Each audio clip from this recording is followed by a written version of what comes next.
Vince Gill, the best-loved lovely guy in country music, may not always be so pleasant when it comes to business. The famed musician allegedly has a secret list that isn't full of friends, and he's 68 years old. Gill reportedly has 7 musicians on his blacklist, according to those close to the celebrity. I began to consider a solo career after realizing that my time with that band was limited. The names on the list reveal stories of trust violated, egos hurt, and behind-the-scenes turmoil involving everyone from lifelong enemies to shocking betrayals. Particularly shocking to fans is number 4, since it unveils an unexpected dispute. Although Gill is well known for his kind nature and soothing voice, his secret grievances give a completely different impression. Without a doubt, the friendliest face in Nashville may also possess the best recall. Keep an eye out, since this is only the beginning. 7th place, Garth Brooks. While both Vince Gill and Garth Brooks were huge hits on the country music charts in the 90s, they never really worked together. Those in the know saw tension behind the scenes, even though fans were celebrating both performers. Vince appeared uneasy about Garth's meteoric rise to fame, despite his reputation for a chill attitude and authentic country music. Unlike Vince, Garth added pyrotechnics, stadium tours, and high-energy performances. Vince, according to insiders, felt it was all a little too much, too soon. There were whispers in the early 2000s that Vince discreetly turned down Garth's offer of a big duet. Some argue that the issue was more fundamental than scheduling. A representative from Vince's record label said that the artist was opposed to what he perceived as the commercialization of country music. He supposedly thought Garth's style leaned too much toward the dramatic, and he favored substance above show. A chasm opened up in their musical principles with that denial. Over the years, interviews revealed a philosophical schism. Vince lamented that performance-driven performers were displacing authentic country in a 2005 magazine story. Even though he didn't specifically mention Garth, his admirers took it as a subliminal jab. At the same time, Vince made a joke at a CMA event that many mistook for a subtle dig at Garth for being too showy, saying that country music wasn't just Broadway with boots. Though the audience chuckled, the message was understood by those in the know. Their images couldn't be more dissimilar. While Garth became known for his energetic live performances and powerful ballads, Vince remained rooted in his guitar skills and honest songwriting. Vince's legion of admirers loved his sincerity, while Garth's reveled in the show. Perhaps these dissimilarities are to blame for the fact that they were never really on stage together. They took quite different routes to becoming legends, despite sharing that title. One obscure event further fuels the notion. In 2010, Vince conspicuously did not perform at a tribute performance, although Garth was spotted in the crowd.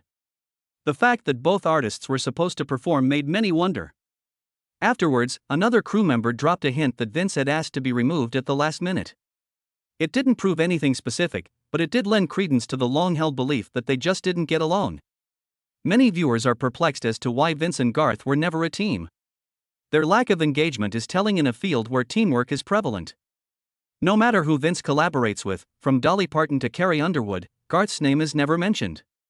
Even in group performances at awards ceremonies, Vince would frequently stand apart from Garth, both in terms of physical distance and musical style. Fans were cognizant of that separation. Vince may have acknowledged Garth's accomplishments but struggled to relate to his personal style. Not all rivalries are made known to the public. At their heart, some are subtle variations in style. It would appear that Vince felt Garth represented a country music style that he was not comfortable with. Even while they never actually insulted one another, there was a noticeable gulf between them. This unstated tension conveyed a story all by itself in a storytelling genre. Vince abided by the rules, whereas Kristofferson disregarded them. Far too long has passed with no word on what actually transpired between these two legends. The 6th one. Jesus Christ, the Son of God. When it comes to country music, Kris Kristofferson and Vince Gill couldn't be more different.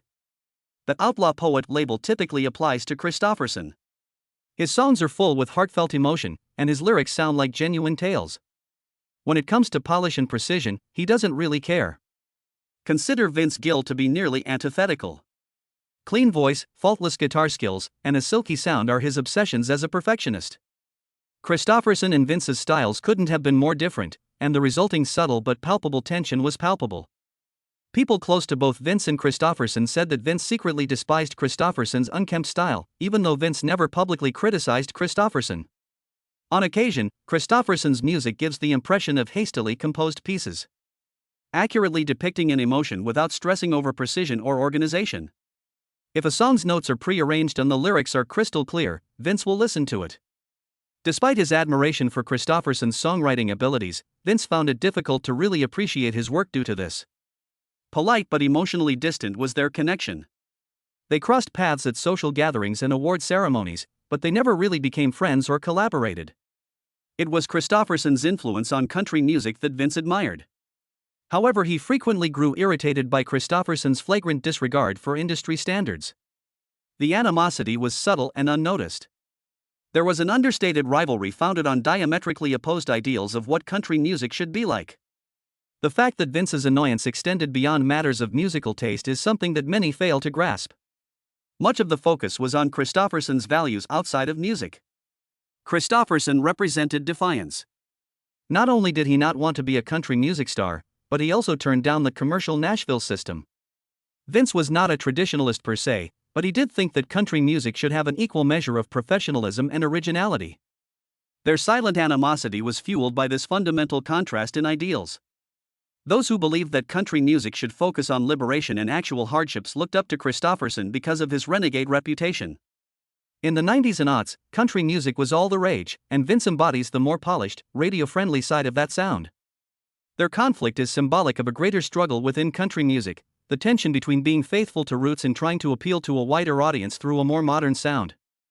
Although he acknowledges the outlaw movement's dedication to innovation, Vince has stated in an interview that he believes some of the rebels neglected the fundamentals of excellent songwriting and musicianship.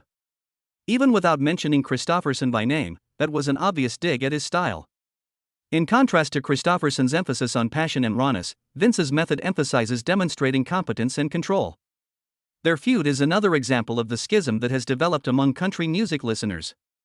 People tend to favor Kristofferson because of his honesty and determination. Vince's silky voice and faultless guitar skills are beloved by many. This chasm is still there now. This difference is crucial to the genre, and younger musicians frequently attempt to combine the two styles. The fact that both men had distinct but complementary impacts on the creative industries is an intriguing side note. Kristofferson encouraged legendary outlaws like Waylon Jennings and Willie Nelson to abandon Nashville and its stifling regulations. Brad Paisley and Keith Urban, two up-and-coming performers known for their current sound and exceptional musicianship, were both influenced by Vince. So, despite their differences, Vince and Kristofferson were both monumental figures in country music. Fifth number. Byron James. A country music superstar was born in the early 90s when Billy Ray Cyrus's single Achy Breaky Heart became a smash hit. Billy Ray shot to fame as a result of the song's instant success, and dance halls around the nation were packed with people who wanted to learn how to line dance. Although his infectious melody had fans dancing in the streets, not all music industry insiders were enamored. Among them was Vince Gill. Many artists and aficionados of classic country music, including Vince, found Achy Breaky Heart to be a significant departure. The song's intricate melodies and plots failed to propel country music ahead. It appeared to push it in the opposite direction. Though it was undeniably memorable, Vince found it to be overly reminiscent of a trick. He felt the song compromised its message in an effort to please more listeners, a strategy he had consistently challenged throughout his career. Vince Gill is a multi-instrumentalist and a well-regarded vocalist in the field. His reputation has been based on sincere ballads, lyrics, and musical prowess. He has always been one to disregard fads in favor of focusing on art. When Billy Ray Cyrus debuted with his signature look, flashy country rock and tight denim, Vince wasn't exactly blown away. He didn't see Billy Ray as a genuine country music musician, but more as a marketing ploy. Although they were both active in the music industry in the 90s, the two performers never collaborated. That was deliberate. Rumor has it that they were always icy and aloof with each other, even sharing the red carpet and award ceremony stages. Although courteous, Vince lacked friendliness. Keeping his distance, he put on an air of professionalism. Vince, according to those who worked behind the scenes, was hesitant of Billy Ray's pop-focused style since he held musicians in high regard. It was only that he didn't believe he had the same level of commitment to the art form. Billy Ray, in contrast, didn't appear to care much about being a deep musician and more about chart success and crossover appeal. Neither Vince nor the traditional camp were searching for his approval. Their argument highlighted a larger divide in the country music industry. Maintaining authenticity while responding to changing consumer tastes is a constant challenge. Vince was impacted by more than just Achy, Broken Heart. He didn't like it because it was a trend indicator. It seems that a generation of musicians was influenced by the success of basic repetitive tracks to prioritize visuals, memorable hooks, and popularity over narrative. And having solid musical abilities. It was Vince's deepest fear that this would dilute country music from its roots in genuine rural passion and make it sound more like today's popular music. That concern was reasonable. Many artists similar to Billy Ray entered the genre in the years following his breakthrough. Spectacular artists who had their hits without really delivering. Vince believed that these musicians were capitalizing on the trend that Billy Ray had helped to initiate. Has shared his disapproval of the genre's recent trend toward irreverence. Nonetheless, not even Vince could deny that Billy Ray had a significant impact on the rise to fame of country music. Outside of the typical country fan base, he has gained admirers among the younger generation. Reaching out to new audiences wasn't necessarily a negative idea, even though Vince had numerous issues with the concept. The process itself was what mattered to him. The importance of quality to him trumped that of theatrics. Billy Ray's impact extended far beyond his professional life, which is an intriguing fact. Miley Cyrus, his daughter, would go on to become a globally famous pop sensation. During this time, particularly as Hannah Montana, she brought even more pop to the country music scene. More and more, the boundaries between country and pop were blurred by the Cyrus family. Nonetheless, Vince has been mum on the topic of Miley's impact. From Achy Breaky Heart to contemporary country pop mixes, Vince perceived it all as a war inside the genre. For someone who has dedicated their entire life to preserving the integrity of country music, witnessing its increasing commercialization was disheartening and personally felt. Vince Gill included Billy Ray Cyrus on his list, which was not secret, for that reason. Vince Gill was never one to give Shania Twain her due.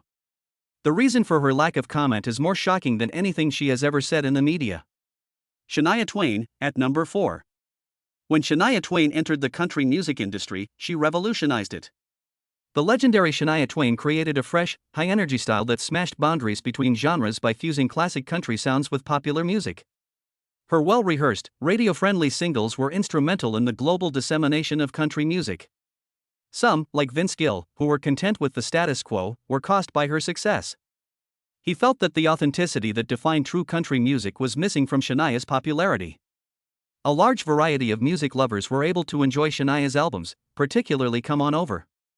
Her music included memorable pop hooks, infectious beats and dazzling production that landed them on country and top 40 radio stations with equal aplomb.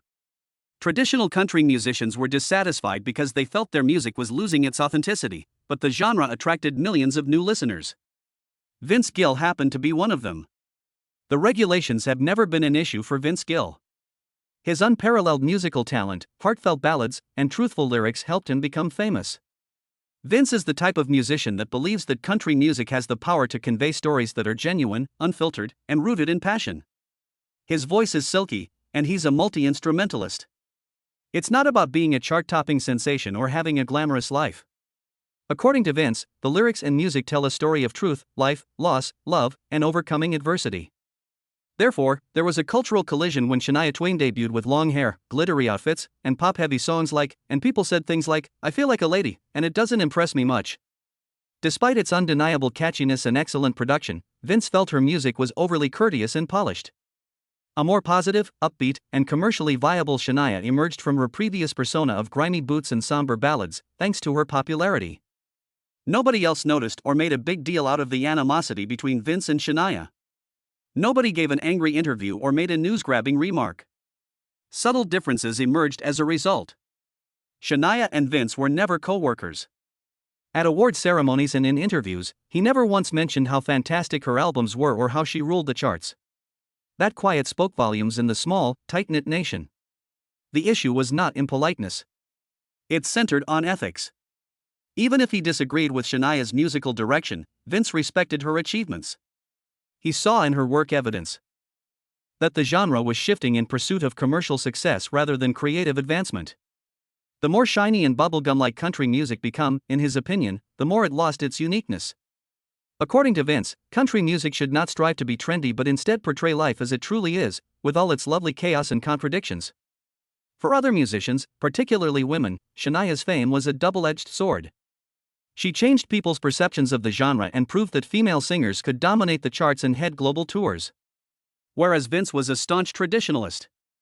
Therefore, he frequently failed to recognize or adequately thank musicians who drew inspiration from her pop-influenced style. This made it difficult for non-traditional female vocalists to gain acceptance in settings where Vince's judgment was important. In the corporate sector, this had a subtle but discernible impact. Many female musicians have owed their fame to Shania, including Kelsea Ballerini, Taylor Swift, and Carrie Underwood. Despite their country labels, these ladies favored pop music. Artists that shared Vince's beliefs, such as Patti Loveless and Leanne Womack, were frequently praised by reviewers but received less support from fans. There was an even more glaring difference between being true to one's artistic vision and generating a profit. Although they were very different, Shania Twain and Vince Gill were both influential in shaping contemporary country music. New fans, excitement, and glitz were all delivered by Shania. By being himself and loving his audience, Vince preserved the genre's essence. Each represented a possible direction for country music, but they were on opposite extremes of the spectrum. Their solo work exemplified the evolution of country music, despite the fact that they never collaborated. Modern country music continues to walk the fine line between accessibility and complexity. There is also the lingering hostility between Shania and Vince. Names and sounds have only altered. A pop country queen and a narrative purist have a subtle animosity that is causing this tension. Number 3. Aldean, Jason. A lot of people think of Jason Aldean as the poster boy for bro country. A style that incorporates elements of party music, trucks, and casual life with country music. Some over raucous guitars and infectious beats, his lyrics typically revolve around drinking, small-town life, and having a good time. His style catapulted him to stardom, particularly among the younger demographic that loves the upbeat, celebratory vibe his music evokes. But this strategy is completely at odds with Vince Gill's beliefs. Vince thinks that country music ought to be about profound lyrics, intimate narrative, and profound songwriting. Vince Gill has long recognized the importance of skillful songwriting. He believes that every song should have an authentic and heartfelt story to share. Lyrics, in his opinion, should convey genuine feelings and have substance. Vince thinks that the simplistic lyrics and repeated themes of Aldean's music fall short of those expectations. He finds Aldean's manner to be overly dramatic and insincere. Neglected the craft of songwriting in favor of promoting their image and way of life. Because of this, there is now a chasm between the two musicians and the country music they represent. Vince Gill tacitly declines to attend events like award shows that prominently highlight Jason Aldean due to these differences. Direct insults and public drama have no place here. This is an individual decision that reveals Vince's true colors. Instead of the radio-dominant tunes that are only successful because they are catchy, he wants to see country music that respects tradition and good songwriting thrive. This non-public boycott reveals a lot about the conflict between traditional rural values and contemporary consumer culture. The rise to fame of Jason Aldean contributed to country music's transition to a more commercial style. His albums are good sellers. Big audiences attend his gigs. His catchy, upbeat party songs and energetic performance style win over many followers. But for Vince, this change represents a danger to country music's essence. Vince sees music as more than simply a marketing tool. Maintaining the genre's foundational elements and narrative heritage is of the utmost importance. This competition sheds light on a more significant change in country music culture, which is an intriguing aspect of it. There is a certain image and way of life that Aldean embodies with his bro country sound that makes the distinction between country and pop music seem less distinct. Although this style is popular and attracts new listeners, it may turn off longtime fans who prefer more traditional and in-depth music. The continuing dispute over whether country music should be seen as an art form for storytelling or a commercial product is emphasized by Vince Gill's refusal to participate in that realm. Vince Gill and Jason Aldean may not always see eye to eye, but they've both made significant contributions to country music. Thanks to Aldean, country music was able to break into the pop culture mainstream and reach new fans. In Vince's method, the roots are preserved, and the songwriters are encouraged to center their work on skill and emotional honesty. Their subtle competition illustrates the age-old conflict between modernity and tradition in country music. 2. Kanye West. Even though he isn't a country singer, Kanye West's name is often brought up while discussing superficially focused music. An period of egocentric and spectacle-driven music is embodied by Kanye West, who is known for his extravagant fashion presentations, extreme public conduct, and bold remarks. His CDs are experimental, yet they also serve as promotional tools for him. More so than sincere statements. This new musical trend, in which musicians become oligarchs by praising themselves, contradicts the very essence of music, according to Vince Gill. Although he has never specifically mentioned Kanye, his criticism of modern celebrities inevitably alludes to those like him. In Vince's opinion, music is more about fostering connection than exerting control. Vince opts for seclusion, in contrast to Kanye's exploitation of his popularity to steal the show. He expresses himself emotionally rather than controversially. Vince believes that genuine humility is the bedrock of great music, the readiness to be modest so that the song can be grand. He worries that artists like Kanye are promoting a hazardous trend toward idolization rather than storytelling by overtly glorifying themselves. Values are at the heart of the conflict, not merely genre. Although they hail from very separate musical realms, Vince and Kanye's messages couldn't be more diametrically opposed. To promote his music, Kanye creates mayhem. Vince uses expressiveness to convey meaning. Narcissism is a death sentence for authenticity in Vince's view, while Kanye embraces it as performance art. The cultural conflict between spectacle and soul is reflected in their approaches, even though they will likely never meet.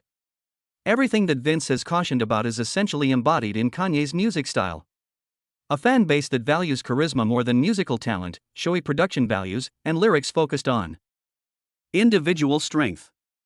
Songs that move people emotionally rather than their egos should be the norm again, according to Vince. Music that listens, not music that shouts, is what he desires. Because of this, Vince and other musicians should take note of the warning signs issued by Kanye, who transformed the stage into a personal shrine.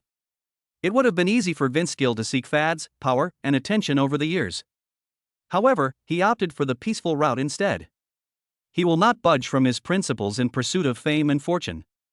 He may have lost some younger fans and radio airplay as a result of this choice, but he gained the admiration of country music purists. Vince had no interest in pursuing power. He became a legend because of how honest he was. His refusal to acknowledge the progress his nation has made in recent decades is more resonant than any outcry. He refrained from openly criticizing Shania Twain, Jason Aldean, or Billy Ray Cyrus. His decision to skip their festivities was a clear indication of his feelings. When Vince shows up, it's a sign of support. Therefore, it is not a coincidence that he doesn't show up to events or offer compliments, rather, it is deliberate. In a field where remaining silent is practically unheard of, his reserved demeanor betrays his true feelings. Modern country music's significant divisions are symptomatic of a larger issue. Feelings and flashes are at odds. Renown and passion, branding and essence. One side of that spectrum represents Vince Gill, who prioritizes honesty, feeling, and songwriting over fame and fortune. By doing so, he embodies a genre-subgenre that is in decline but very important. He is fighting for the significance of music by not only clinging to tradition. Vince Gill stays out of online arguments and never gives lectures or vents. On the contrary, he remains true to his strengths, composing sincere music, expressing himself emotionally through his performances, and subtly advocating for excellence. His serene demeanor restores the value of music in a society where everyone is so busy promoting themselves. No, he's more than that. As a benchmark, he reflects the genre's dismal state of affairs. A ice-cold gaze from Travis Tritt cut the air as he retaliated to Vince's slurs against the pretend outlaws. The first one. The person known as Travis Tritt. While both Travis Tritt and Vince Gill achieved stardom in the 90s, their respective ethoses couldn't have been more different. Unpredictable and crazy, Travis's vibe was rough and belligerent. In contrast, Vince maintained composure and concentration. Refined and conventional design. The industry's perception of them was molded by their opposing personalities and music styles. Even before accusations of animosity surfaced, their relationship was already strained due to this divergence. A 1997 benefit concert was the setting for a pivotal behind-the-scenes event. Some say Vince casually mentioned musicians that portray an outlaw but lack the lyrical chops to back it up. The remarks irritated Travis, who had established his reputation on the principles of outlaw country. Relatives say that once Travis overheard Vince making the comments, he approached him.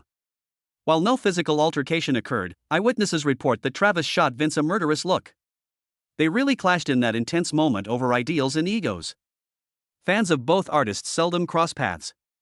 That kept their feud relatively hidden from the outside public. His fans loved Vince for his soothing melodies and honest lyrics. His hard-edged music and defiant persona won over followers, and Travis became famous. They didn't interact much on the music charts or during live performances after their breakup. Since their worlds were so dissimilar, it also diminished the likelihood of any possible friendship. Vince and Travis were unique among country music feuds in that they avoided discussing their fight in the public eye. No public ceasefire, handshake, or indication of warming up occurred over the years. Many fans have wondered whether the underlying animosity is still present. Separately, the two men persisted in their careers, catering to different tastes and demographics. Their mutual lack of speech is now a plot point. Looking at it from a different aspect, this feud mirrored a bigger conflict in country music of the 1990s. Opposing forces, tradition and rebellion. For many, Vince stood for the refined old country sound that they wished would never die. The harder, more rebellious side of Travis was what drew in the younger demographic and helped him break new ground. Their conflict was emblematic of a larger schism in the genre. It was more than just a personal one. The invisible conflict had a lasting impact on the development of country music that decade and on the careers of both musicians involved. Vince Gill is well known in the country music industry for his graciousness, modesty, and kindness. That's why allegations about his involvement in discreet feuds and grudges come as a surprise to many. Many attribute Vince's success to his meticulousness. Not only does he demand a lot from himself, but he also has a reputation for being a diligent worker. He frequently clashed with artists whose styles were more freewheeling and chaotic due to his obsession with perfection. Being the center of attention was never Vince's goal. He was more interested in letting his music do the talking than in trying to steal the show. Vince would often retreat rather than confront head-on when large personalities collided with his level-headed, concentrated manner. Behind the scenes, these tensions were real, but they rarely made headlines.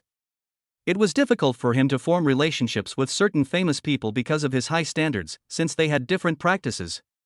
Vince felt an unusual sense of alienation among Nashville's close-knit music circles as a result of this subtle rivalry. The perfectionist in him occasionally put up barriers, despite the widespread admiration for his generosity and skill. According to those in the know, neither fans nor the media often see this side of Vince. This clarifies why some animosities never reached a boiling point but instead remained dormant for a long time. Vince Gill is a complicated character, and this secret layer helps to explain him. Legend has it that Vince Gill has a secret composition notebook, but it's not all lyrics. According to an insider, this notebook has a clandestine roster of musicians with whom Vince flat-out refuses to work. According to a roadie, Vince used to put a strong no next to certain names. Even though no one has ever seen the list, an assistant in Nashville once saw pages with prominent names marked out. Whether this was meant as a joke or out of genuine distaste, it exposes a side of Vince that not many are familiar with. This private list casts doubt on Vince's reputation as the kindest guy in country music. It would appear that he has no trouble drawing distinct lines at the age of 68. According to rumors, he has shocking rivalries with 7 musicians that he will not collaborate with. Both outsiders and insiders see one name above the rest. There are unseen conflicts in Vince's career that are laid bare in this grudgebook. Ignoring the persona that the general public perceives. Much obliged for your time. Please subscribe, like, and share this video if you found it entertaining. If you want to see more incredible videos, click on the one that comes up next.